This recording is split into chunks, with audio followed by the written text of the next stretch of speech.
The dawn of civilization. Primitive. Dangerous. Exciting. The handwriting is on the wall. If the human race is ever going to amount to anything, it needs the most civilized caveman I have ever seen. Look who's come out of his cave. Hey, it's Jared here for Cave Dweller Music, and I'm pretty stoked to be presenting this episode of our podcast. After its announcement and postponement and re-announcement and further postponement, Atlanta's noise rock power trio WHORES are finally coming to Australia and New Zealand in just over a week from when this goes to air. I was able to catch Christian, guitarist and vocalist for the band, fresh from the US tour, their first in nearly 3 years, and we were able to discuss the upcoming tour and how WHORES have navigated the new hurdles associated with touring. This will be the first time WHORES have been down to Australia and New Zealand, and I guarantee it's going to be something you don't want to miss. The tour starts on the Gold Coast on August 4th and then goes on to Brisbane, Sydney, Wollongong, Auckland, down to Melbourne for a newly announced show, then off to Frankston, back to Melbourne, and then finishes up in Adelaide. You can look for tickets via Get On The Stage or Your Mate Bookings on Facebook or through the WHORES website, which is whoresband.com. Anyway, let's get on with the chat. Here's Christian from WHORES. Enjoy. This morning Australia time and in the evening Atlanta time, we have got Christian from WHORES joining us. Hey Christian, how are you? I'm good. How about yourself? Yeah, having a bit of a rusty start to the morning, but it's all good. What time is it there? It is currently, it's just about to go 9 o'clock in the morning here. So, okay. Yeah. So, and it's, rather cold, which I guess you maybe weren't expecting as you're about to prepare to come down to Australia. Yeah. It's always weird to wrestle with the opposite hemisphere weather thing, even though intellectually, you know it, somehow it just feels weird, you know? Christmas and summer, it's just nuts to me, but I'm sure it's all that to you. But yeah, it's hot as hell in Atlanta, man. Yeah, well, it is. It's absolutely freezing here. So, I guess, sort of thinking of that, like, did you guys have much of an idea of what it's going to be like to come down to Australia in the winter? Like, no idea. It's not going to be too crazy when you're up in the northern states, but when you get down to like Victoria, it's going to be pretty cold, I'd imagine. So, dang, really? Wow, yeah. Is there like a bit of a misconception, I guess, that it's always hot and sunny everywhere down here, and it's all? Yes, I think that is what people think for sure. Well, you might get a little bit of a shock when you get to Melbourne. Jeez, I better bring a coat, huh? Yeah. Oh. Wow. Anyway, moving on from that. So you've just got back from a tour. Yeah, we've been home for a couple days, but we leave again on Friday for a couple more shows, and then another week in the studio. And then we've got about a week off, and then we go to Australia, New Zealand for a couple of weeks, and then come back to the States and got like another week off, or maybe 4 days, and then we go to Psycho Las Vegas Festival. Yeah, obviously in Las Vegas, and then same thing, like another week off, and then we have a festival in Tennessee called Muddy Roots. So yeah, man, we're happy to get back to work. It's been a real long time since we've been able to keep a busy schedule like this, so no complaints. Yeah, and you guys have got the album coming out later on in the year too, so I guess that means more shows. For sure, we're trying to plot and plan as much as we can. We're already working on next year. There's 3 different tours that we're already sort of plotting out for next year. So we're ready to get rolling again, man. Yeah, making up for lost time, no doubt. Absolutely. So how has it been over the last, I think you guys did like nearly 30 dates or something like that in a really short time. How's it been navigating that with all the COVID stuff and just, I guess maybe not being as used to touring as you would have been in the past? Yeah, it definitely took a moment to kind of get everyone's sea legs, for lack of a better term.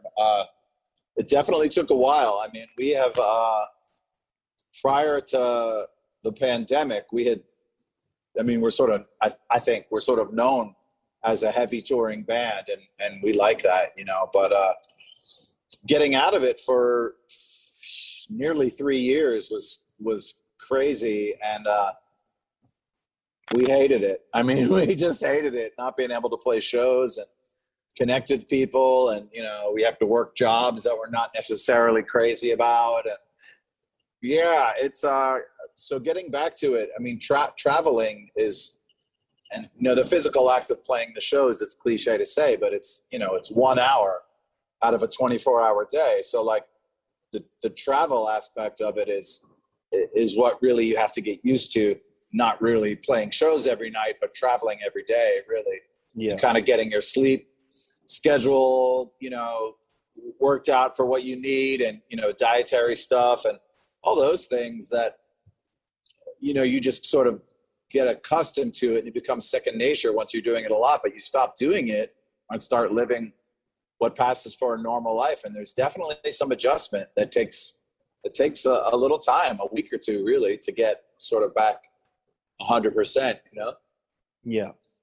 So how have you gone about it differently this time? Like, obviously the world's a very different place after the last 3 years. So are you guys having to be ultra careful with everything that you do just to make sure that you can get to the show that night, or? Yeah, I mean, we had to cancel a handful of shows at the beginning of this tour because 2 of us got sick, and we had to, quarantine until we were negative, and it's just a fact of life now, and we were really worried. I mean, it felt really bad. We had to basically let down people who were coming to see us, and let down the promoters who had booked the show. I mean, it's just how it has to be. There's no way around it, You can't put people at risk. It's just, I hate that it's become such a politically charged issue, because in my mind, it's a health issue first and foremost. And I just I listen to people who know more than me, and, you have to, I have to trust them. And, I understand people's different perspective, and they're certainly entitled to their opinion, and they can live their own life the way they want to live it. But I know enough to know that I don't know what the hell is going on. Yeah. So I just listen to the people who ostensibly do know what's going on, or at least people who know best, even if they don't 100% know. I'm going to defer to them. So yeah, it was kind of weird at first. And right when a couple of us got sick, our air conditioning went out in the van, and we were in the Southwest United States, in the desert, in Arizona, New Mexico, West Texas, and it was 104 degrees. We had no AC. 2 of us were sick. We blew out a trailer tire and lost the fender on the driver's side of our trailer. I mean, this is all like a 72-hour period. It just went sideways. Yeah. But once we got back on track with all of things, and I think the LA show was really the start of when it started just popping off like crazy. And every show after that was just killer. Yeah. Yeah. And are you finding that people are generally more hungry for the show now too? I guess. I think it's a mix. I wasn't sure if people were going to be just totally go crazy, or if they were going to be more reserved, because an argument can be made for either sort of disposition. But it was sort of a mix. We had some people come out that went absolutely crazy and sort of riled up the rest of the crowd, which we love, just sort of instigators, And there were a couple towns. I mean, Los Angeles was incredible. Portland was unbelievable, like packed and really energetic. I've lost your audio there. Am I back? Yeah, you're back now. Yeah. All right. Chicago and Minneapolis were incredible. Boston and New York were incredible. Raleigh was incredible. I mean, we had, over half of the shows were just like we never missed a day. It was really terrific. And there are some nights where you'll be playing to a nice sized crowd who are obviously there to see you, because it was like we had 2 bands opening the tour, but it was our tour. So like but they were just standing there and staring at us like we were in a fishbowl. It was weird. And like, you can't chastise them for doing that because you have to show gratitude for them being there in the first place. But sometimes it's just odd. Like, why is no one moving? Like, we're up there going crazy, all three of us. And like, before we started recording, I told you, like, I tore a muscle. Like, I get hurt on every single tour we do because we go off, you know?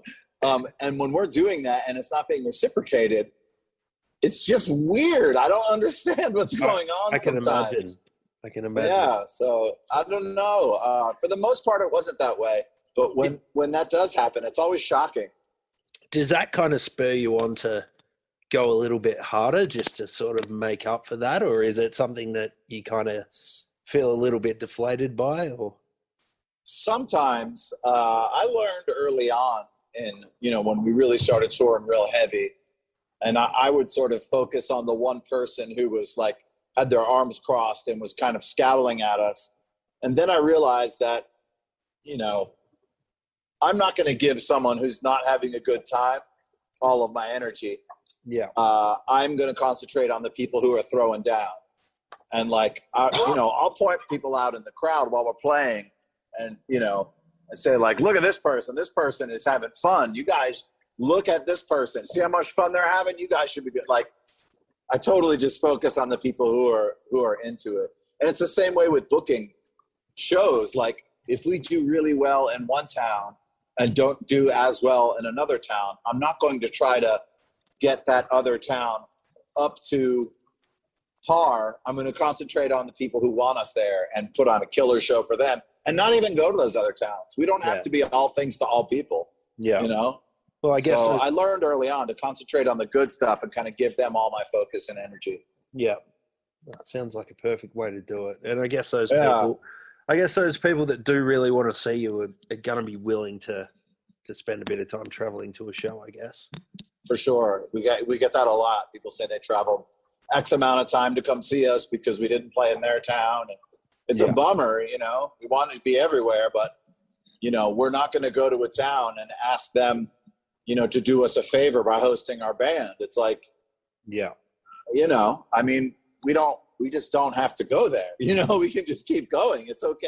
And I'm not even mad about it. I get it. Sometimes it's a financial thing or whatever. I totally respect that. Be that as it may, we're not coming. We're going to go to the places where people want us. Yeah. Well, just having a look at the places that you're going in Australia, you got quite a decent list compared to many bands that come out. Good.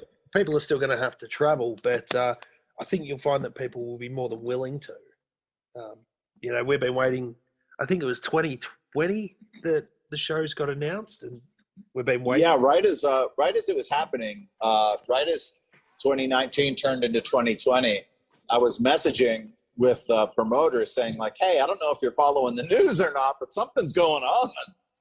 And he was like, yeah, I see it's going on, but like, let's maybe be a little more conservative about it and not really worry about it till we have to. And I was like, that's why I brought it up. I think we have to worry about it. Yeah. So yeah, it's been scheduled and God bless him, it's been rescheduled, I think either 3 or 4 times at this point. So we're really hungry to get over there and rip it super hard, Yeah. I think I remember sending you a message sometime last year saying, hey, I think it's been rescheduled. And I think at that point you were surprised by it. Like, everything is sort of in flux.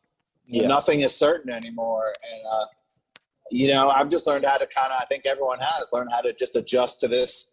That's what the new normal is, that you can't count on anything, man. Yeah. So, just kind of live day to day and enjoy it as much as you can, Nothing's certain. So this being your first trip out to Australia and New Zealand, you're obviously pretty excited. And speaking to Doug, he seemed really excited about it. How are you guys preparing for it? Are you, obviously you're a man who likes to travel with a lot of gear or likes to get in the studio with a lot of gear. Are you sort of like agonizing about what you're going to be bringing with you or how you're going to present the shows or are you? A little bit, yeah, as far as gear goes. Not as far as the show itself. We've got that, I think, in a real sweet spot right now from having just done 30 shows in a row. We're in a good spot with that. We've been locked in and been able to really just rip it. We don't even have like a physical set list anymore. We all know it. Yeah. We don't have to write it down. You know, we're in the pocket right now. But as far as gear, yeah, as far as like, I mean, we obviously don't travel with amplifiers or drums. That's all rental stuff when you leave the country. But the promoter has been pretty good about sort of wrangling all of the things that we need, or the things within, you know, reasonable parameters, what we can make work. And you know, we've really, over the last, you know, prior to COVID, we've really kind of learned how to make anything work. I mean, we will certainly prefer certain gear over other gear, but, you know, I think the mark of somebody who considers himself a pro is to be able to flip the switch no matter the circumstances. And I sort of take a little bit of pride in that almost, of making it work no matter what. Now, pedal board is difficult because I'm using 2 smaller ones right now, or I did on this last US tour. And I don't really want to condense that into one small board, but I don't want to bring one big board or 2 small boards because of baggage costs and, you know, having to drag stuff around airports. It's just a pain in the ass. So yeah, I haven't really got it all out and looked at it yet. I'm going to have to do that about 2 weeks time, sort of decide who's coming and who isn't. It's like killing your children. I hate it. I was going to say, it's a bit like picking which one of your kids you take to Disneyland and which one you It really is. So I don't know. It'll be fine. It's just I would rather have a ton of different things, and you just can't. You know, yeah, it's okay. Have you, like in the past? Obviously, you've gone over and done some touring in Europe, and I think you've been to the UK before. 3 times. Do you ever just like pop over there with the minimum sort of stuff and just pick up stuff as you go, and then maybe just like shift it on before you come back? Or well, we've always been able to, you know, we always, like I said, we'll bring guitars and pedal boards, and then Douglas will bring his cymbals and his snare drum and a kick pedal, you know, that sort of thing. And then we rent, you know, drum shells and hardware, and we rent amplifiers and cabinets. There's usually a pretty good selection of stuff, but like the first European tour we did, we were support for this band Big Business, who I love. And I was like, let me just bring one guitar because I don't want to pay for extra baggage. And I didn't have a case that would hold 2 guitars. And then we played a show in Leeds in England, and we played 4 songs, and I broke a string, and we had to basically end our set because I didn't have a backup guitar, and I didn't have enough time within the time that we were allotted, to put a new string on it. So yeah, I bought a guitar when I was over there. Yeah. On that tour, and then also 2 different amplifiers that I was using on that first tour both broke. So I had to buy like a small solid state bass head that I used for guitar, just because I knew it wouldn't break. You know, it didn't sound exactly the way I wanted it, but it was very reliable. Yeah. So I now use that as my backup head in America. So yeah, I mean, you just kind of learn how to make it work and not complain about it, which I used to, and probably still do to an extent, complain constantly. But I'm kind of trying to figure out how to be less sort of precious about it, you know? Yeah. Yeah. It must be difficult. Obviously, you're very meticulous about your gear. Yeah, for sure. Yeah, I think I sat down last night and had another look through your rig rundown, and it's mind blowing the amount of stuff. Dude, that's the tip of the iceberg. That's like maybe a fifth of the things that I have, you know? It's crazy. You did have to go wide angle on the camera to fit everything in. Yeah, dude, I have 4 new guitars. You know what I'm saying? Like, it's crazy, you know? It's crazy. And I'm still online looking at them every night, you know? Like, it doesn't end. It's definitely an addiction. Oh, yeah. Are you one of those people that sort of sits there? And I know me and a lot of my friends, you know, we waste a lot of time sitting around, like, watching the JHS show and, like, Wampa videos and, like, Vertex videos and stuff like that, and just obsessing over gear that we don't need. Absolutely. I was in a guitar store here in Atlanta yesterday, and I have this pedal that Chase Bliss makes called the Automatone Preamp Mark II. It does everything, you know. And in that pedal is a preamp that's made by this company called Benson. Now, Benson also makes a standalone preamp that I already own, and I'm in the store looking at their preamp pedals like an idiot. You know what I mean? It's a sickness, man. It really is a sickness. I caught myself doing it. I was like, what are you doing, man? And I was like, yeah, but this one is blue. It's the dumbest thing. I can't stop, man. It gives me so much pleasure, you know. I just love it. I love all that stuff so much. There's definitely worse addictions. Yeah, for sure. No, awesome. And you're currently just driving around the streets of Atlanta trying to get home. Yeah, traffic here is so bad, dude. It's so bad. Atlanta's really spread out. It's not centralized like New York or Chicago is. It's more like LA in that it wasn't sort of planned out as a city. It's just sort of sprawl. It just keeps growing and growing and growing. So, yeah, it's fully going to take me an hour to get home. And I live in the city, and I'm just on the north side of the city, but it's going to take me an hour to go maybe 20 miles. You know? It's just how it is. So I guess I just kind of want to ask as well about just Georgia in general as a state, like the amount of amazing music that's come out of there over the last 20 years.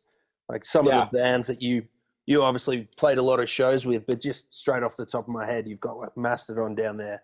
You had Kyle SR, you've got Baroness as well, like just to name three that instantly popped to mind. Like what is it about Georgia that has created this amazing scene? I don't know. It kind of happened naturally, I think.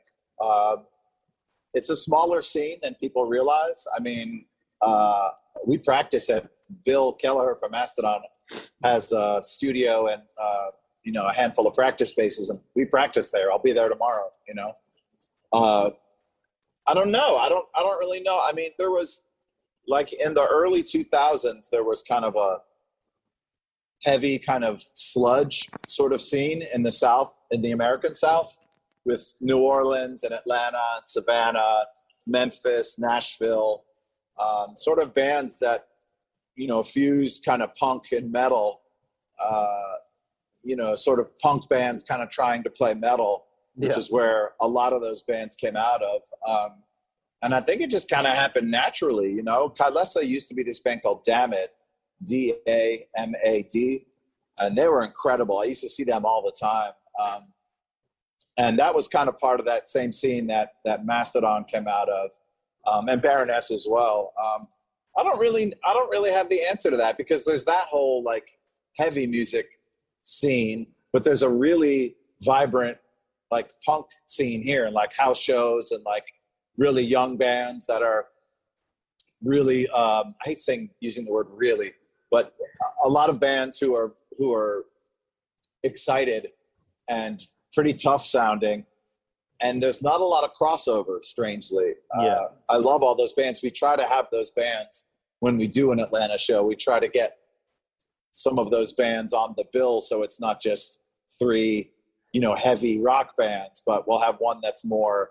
We had this band called Vengas play our last Atlanta show, and they've almost got like a Swans kind of vibe to them. They're just killer. It's just like a wall of noise. I love them.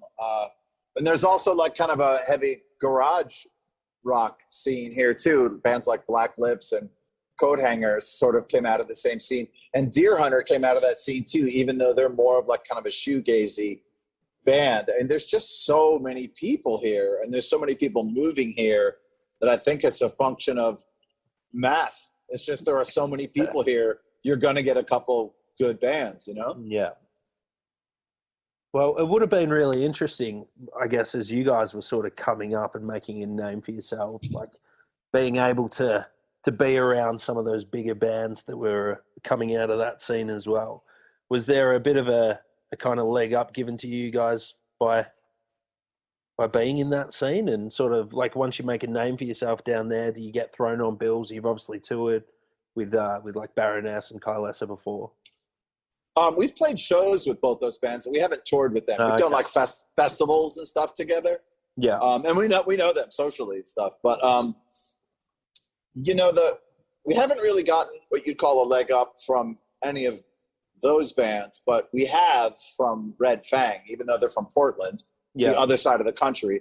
We've done 2 U.S. tours with them, and then we played a handful of shows in Europe with them as well. And Adam Pike, who is their front of house sound person, just did sound for us on this last U.S. tour that we did. So like they have helped us a ton. Yeah. And prior to us touring together, we didn't really know each other or anything. 2 of those guys came to our show in Portland in like 2014 or 2015 and saw us. And we had tried to do a tour together prior to that, but it didn't work out just for a couple different reasons, scheduling and stuff. And then we started touring with them and just kind of hit it off. And they, even if they didn't intentionally try to sort of teach us how it's done, just from us watching how they did it, we've learned so much. They've helped us more than we can ever repay. And the thing is, just pay it forward and help the bands who we have open for us, and kind of explain to them without being condescending, like, this is how you do it. I don't know, man. They've helped us so much. It's just crazy. They're the best. Yeah. So the guy who did their videos did our video, and he just directed a new video for us that's not out yet. Whitey, who did all those Red Fang videos. Like, we're so connected to them. It's crazy. We used to have the same booking agent, I don't know. I love them so much, but they're a huge part of the limited success that we have had so far. Red Fang is a huge part of it. Yeah. Well, I wouldn't say it's been so limited, the success you've had so far. You've got plenty of fans all around the world, and like these shows in Australia, I'm pretty sure most of them have sold out, or they're pretty close to selling out. So it's going to be. That's exciting, man. Yeah, it's really exciting, and you've got some great bands coming along with you in Australia too. Just some great local bands that are going to be. You'll be able to pass that knowledge that Red Fang have passed on to you. Yeah, super cool. We've kind of let the promoter sort of handle that as far as like, different bands and stuff. In the past, we've tried to stay really involved with it, but the busier we get, the more there just isn't time to do it. So we just kind of have to surround ourselves with people who we trust and kind of defer to their judgment. And then, you give people the benefit of the doubt. And if they fuck you over, then we just don't work with them again, and it does happen. But I've learned to kind of loosen the grip a little bit, let people do their job, and I just do my job. Well, I think we're pretty much covered no, I'm completely forgetting here. Sorry, I'm a little bit muddled this morning. New album. Oh, yeah. Small deal. Don't worry about it. Yeah. No, very exciting. So we've obviously heard a taste of the studio sessions with Imposter Syndrome coming out a couple of months ago. But I think you were saying that that's kind of like a standalone deal. That's not something that's going to be on the album. I don't really know. I mean, it kind of depends. We don't have a release date yet for the album. And as soon as we do, of course, we're going to crank everything up, and everyone will know. It'll be all over the internet. Yeah. But I don't know. I mean, we recorded that song at the same time as all the other songs. It's just that when we had this first tour coming back since the pandemic, it's difficult to get press to cover your tour unless it is attached to a new record, a new video, a new whatever. You kind of have to bundle things together to get any attention. And we just know this from having done it in the past. If you just have a bunch of tour dates up, no one's really going to post anything about it unless they're like a personal friend or doing you a favor. So that was the thinking, like, hey, let's go ahead and release this song so people can, get a feel for where we're at. And, it's taken us a long time to get the record out for a variety of reasons, not the least of which is a global pandemic. But prior to that, and I've mentioned this in other interviews and stuff, people who are familiar with us, I'm sure already know, but like I had a series of injuries back to back that really slowed us down.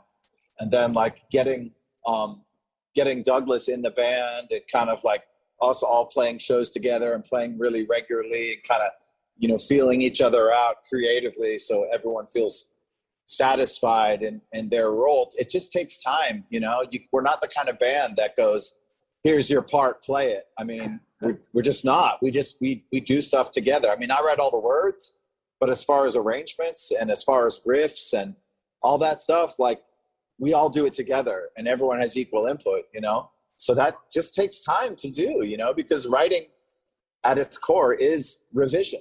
No one gives birth to a golden egg, man. You know, you've got to just keep working on it until it's something special. We will not put out a record unless we think it's special, you know? Yeah. And I think this record is going to be special. Yeah, yeah. Well, I mean, if that's the first taste from it, that sounded pretty special. And it's just, it was just nice to have a bit of an introduction to Doug as well. Yeah. Oh, he's a bruiser. Wait till you see him play live. He's the sweetest guy on earth and was like, you know, raised by very nice, well-adjusted Midwestern parents. But he is an animal, man. And I'm the first person to go like, they don't really hit that hard. Everyone thinks they hit hard. Everyone does. Everyone's, oh, I'm a monster. Doug is legitimately a monster. We're keeping him, dude. I'm not going to let him leave this band ever. He's at my house right now. I mean, he's living with me. Like, he is my baby brother. That guy is phenomenal. It just genuinely a nice guy too. Like, he's a good person, man. Traveling with him is great. He's a good person. I chatted with him for like 5 minutes before I started the interview, and I'm like, this guy's brilliant. Like, I could talk to him all day. He's really funny too, man.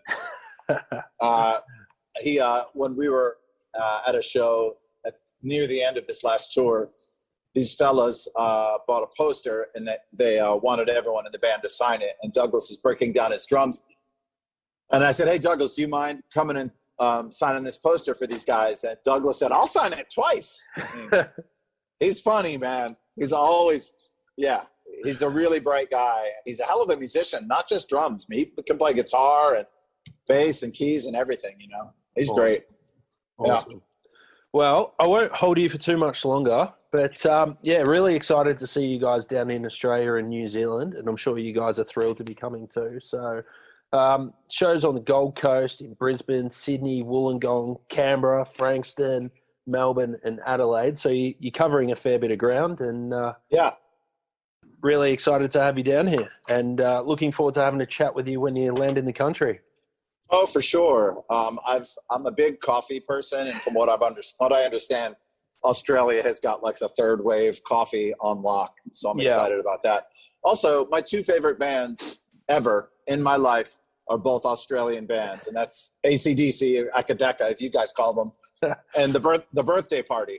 And basically, our band can be traced to equal parts of both of those bands. You know, some of my favorite. And I'm not just kissing ass because we're coming there. I legitimately mean that. Those are my two favorite bands. So I've always wanted to go to Australia just as a tourist. So to be able to go there and play music is really a blessing. You know, I'm excited. Absolutely. All right. Well, I'll let you go, Christian, but thank you very much for joining me, and we'll see you next month. Thank you for your time, man. I appreciate you sticking with it and all the scheduling, trying to make it happen. I realized it was a bit of a pain in the ass, so I do appreciate it. All good. Always happy to have a chat. Thank you. All right, man. Take care.